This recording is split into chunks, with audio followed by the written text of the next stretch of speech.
পাথর ব্যবসায়ীকে লক্ষ্য করে গুলি, সেই গুলিতে ঘটনাস্থলেই মৃত্যু হয় আদিবাসী পাথর ব্যবসায়ী সুদীপ বাস্কির। ঘটনাটি বীরভূমের রামপুরহাট থানার নিরসা গ্রামে। 28 বছর বয়সী সুদীপ বাস্কি তিনি পাথর ক্রাশারের মালিক। রবিবার বেলা 11টা নাগাদ সপ্তাহান্তে শ্রমিকদের মজুরি দেওয়ার জন্য তিনি নিরসা গ্রামের পেট্রোল পাম্পের সামনে দাঁড়িয়েছিলেন। সেই সময় 5টি মোটরসাইকেলে চেপে আচমকা 8 থেকে 10 জন দুষ্কৃতী ঘটনাস্থলে এসে টাকার ব্যাগ ছিনিয়ে নেওয়ার চেষ্টা করে। তিনি টাকার ব্যাগ না দেওয়ায় তাকে লক্ষ্য করে আগ্নেয়াস্ত্র থেকে গুলি ছোড়ে।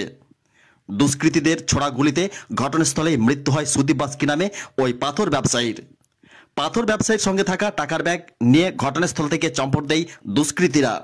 খবর পেয়ে ঘটনাস্থলে পৌঁছায় রামপুরহাট থানার পুলিশ। তবে এখনো পর্যন্ত কাউকে গ্রেপ্তার করতে পারেনি রামপুরহাট থানার পুলিশ। ইতিমধ্যে পুলিশ ঘটনার তদন্ত শুরু করেছে বলে জানা গিয়েছে। ব্যুরো রিপোর্ট, নলাটি নিউজ এক্সপ্রেসের ক্যামেরায়। শুনুন বিস্তারিত। পরে খবর আছে যে গুলি করে সঙ্গে আমরা দৌড়ে যাই, তো ওখানে কাউকে দেখতে পাই না। 5 জন ছিল বাইকে, সব মুখ বাঁধা। 5টা বাইকে ছিল, কজন ছিল? প্রায় 8 জন 7 জন ছিল। আচ্ছা, গুলিটা কোথায় লেগেছে? শরীরে বুকে লেগেছে। কটা গুলি লেগেছে? একটাই লেগেছে। শুধু কি করতেন? দুটো লেগেছে। উনি কি করতেন? পাথর ব্যবসায়ী। কেন গুলি মারলো মনে হচ্ছে আপনাদের? শত্রুতা ছিল।